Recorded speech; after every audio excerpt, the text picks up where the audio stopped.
Grand témoin de Champ de Vision, un invité m'a rejoint sur le plateau. Il s'agit de Jean-François Loiseau. Monsieur Loiseau, bonjour. Bonjour. Vous êtes, je le rappelle, président d'Intercéréales.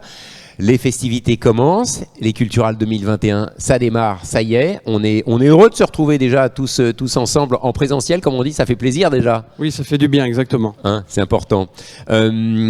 Pour la première fois, Intercéréales est partenaire de cet événement.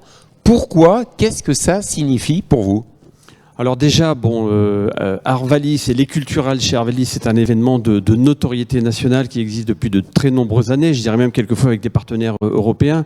Donc ce sont des journées incontournables qui réunissent les agriculteurs, les professionnels, les techniciens pour travailler autour de la qualité, de la production et du respect de la terre et des hommes. Et si vous voulez, le lien entre Arvalis et Intercéréales, il existe déjà, il est financier depuis à peu près une quinzaine d'années. Mais ce que nous avons voulu cette année, c'est mettre en cohérence ce que nous faisons chez Intercéréales. Intercéréales, ce sont 14 familles, les producteurs, les collecteurs, les transformateurs et les exportateurs. Et donc ce lien avec Arvalis, c'est renforcer le partenariat sur toute la filière. Bien sûr avec les agriculteurs, améliorer les techniques agricoles, un peu décarbonées, de plus en plus tourner vers le respect de la nature, de la terre, tout en produisant beaucoup, mais tourner essentiellement aussi vers la collecte, la fabrication des produits transformés et l'exportation. Parce que ce qui fait la force de l'agriculture céréalière française, c'est bien cette dynamique de filière. Et nous avons eu, il y a 3 ans maintenant, l'élaboration d'un plan de transformation qui vise justement à améliorer tous les segments de compétitivité, d'innovation au sein de cette filière. Si on essaie justement de développer quelques sujets de ce plan de transformation qui est en route, comme vous dites, depuis maintenant 3 ans, lesquels vous semblent les plus importants, vraiment ceux à souligner?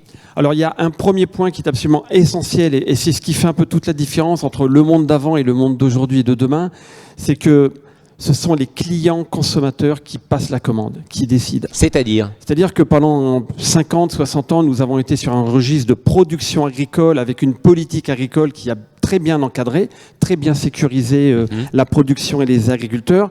Mais cette politique agricole n'a plus du tout les mêmes fonctionnements, les mêmes fonctionnalités. Et donc nous devons, les agriculteurs, les collecteurs, les exportateurs et les fabricants de produits transformés, nous devons nous tourner vers les clients. Que veut mon client? Que veut mon client consommateur? En France et à l'international. Et c'est à partir, si vous voulez, de ces attentes clients conso que nous pouvons dérouler l'innovation, la génétique, la protection des plantes, la qualité sanitaire, la logistique, la compétitivité vers ces clients. Ça, c'est le point le plus important.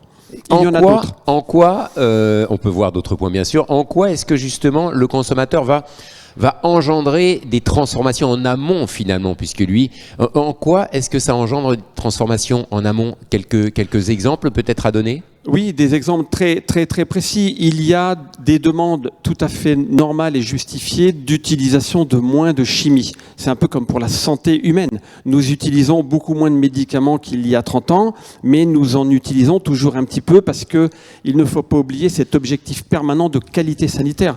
Nous sommes dans une peut-être fin de crise sanitaire, donc nous devons prendre toutes les précautions pour sauver les hommes, avec un grand H, mais aussi pour sauver les plantes et les graines qui subissent des aléas climatiques, du parasitisme. Et ça depuis toujours. Donc nous devons protéger les grains et les plantes. Mais avec plus de raison, plus de parcimonie, quoi. Il y avait un vieux slogan, comme vous disiez, sur les traitements médicamenteux humains, les antibiotiques, c'est pas automatique. Voilà. C'était un vieux slogan.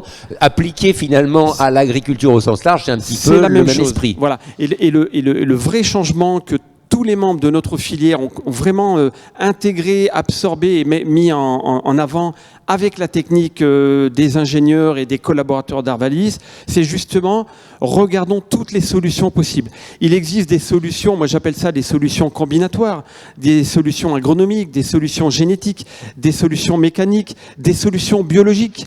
ça veut dire utiliser la nature elle-même pour lutter contre du parasitisme. Et de temps en temps, aussi des solutions chimiques, comme pour l'être humain, parce qu'il faut avant tout préserver la santé des hommes et donc la qualité des aliments. La transition, ce qu'on appelle la transition agroécologique, bien sûr, est un sujet important. On le voit ici, il fait très beau, il fait déjà très chaud. On est au mois de juin. Là aussi, ces données-là de transformation du climat, de lutte contre la transformation du climat, ce sont des données importantes, essentielles pour l'agriculture et les agriculteurs de demain. Alors, cette évolution climatique, certains l'appellent changement, rupture, révolution, réchauffement. Oui, nous le constatons depuis maintenant une trentaine d'années, c'est une évidence, ne serait-ce que regardons la date d'avancée des vendanges, des récoltes ou des foins pour l'élevage. Et donc nous devons prendre en considération ces évolutions climatiques de deux ordres. Premièrement, c'est l'adaptation. Donc l'adaptation variétale, les pratiques agricoles, des pratiques agricoles qui sont un petit peu différentes parce que le cycle est un peu perturbé, les cycles sont plus courts. Et puis deuxièmement, il y a ce qu'on appelle aussi l'atténuation, c'est-à-dire mettre en place des pratiques, des outils qui contribuent modestement, mais si tout le monde s'y met, nous y arriverons un tout petit peu, qui contribuent modestement à finalement consommer un peu moins de carbone fossile, parce que tout se résume au carbone fossile.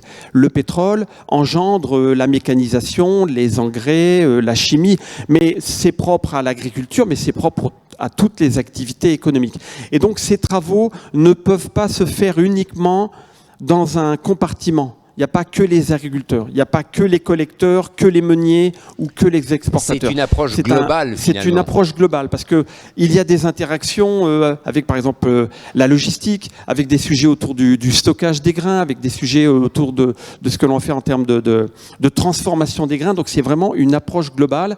Et là où nous pouvons être fiers, et ce partenariat, il nous renforce, c'est que nous conjuguons un objectif qui est attente client, compétitivité et solutions en transition, et en même temps utilisons cette force que sont en fait les ressources humaines et les compétences remarquables d'Arvalis. C'est une époque finalement assez enthousiasmante, j'ai aussi envie de dire, avec beaucoup d'enjeux, beaucoup de challenges, mais aussi beaucoup de solutions à trouver, à mettre en œuvre, à développer. C'est assez passionnant également. Mais exactement, moi je pense qu'il faut tordre le cou un peu à cette espèce d'ambiance un peu négative, alors qu'elle est souvent très française, et quelquefois dans l'agriculture, nous avons la possibilité de relever des défis merveilleux. La production agricole, la fabrication de produits transformés, une production dans des conditions respectables de la terre et des hommes avec un grand H, comme je le dis souvent, pour aller vers des clients consommateurs auprès de qui on va raconter une histoire sincère, de qualité, de respect du territoire, de production, et j'insiste, parce qu'on oublie la production, il faut produire,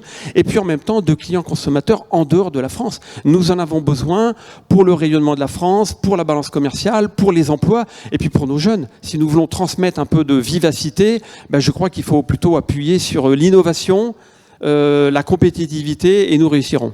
Comme vous dites, pour les jeunes aussi, l'agriculture au sens large, il y a plein de beaux métiers, plein d'emplois, que ce soit autour de l'innovation, comme on le voit ici, dans tous les domaines, finalement, il y a aussi de formidables espoirs. Dans les secteurs de l'agriculture et de l'alimentation, en général, mais dans cet environnement, il y a des multitudes de métiers. Alors des métiers historiques, des métiers liés à la génétique, à la recherche, au transport, des métiers liés à la qualité, au digital. On n'a pas parlé du digital.